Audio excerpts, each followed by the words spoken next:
ele, quando eu quis que ele viesse, ele não se interessou em vir, e aí quando eu abordei o assunto... Você não conversou, você apenas apresentou uma decisão, pronto. Sei, mas nós vamos conversar de novo.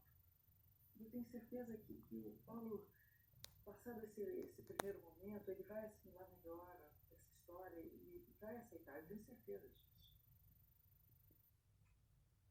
Certo. Eu acho melhor esperar para que essa decisão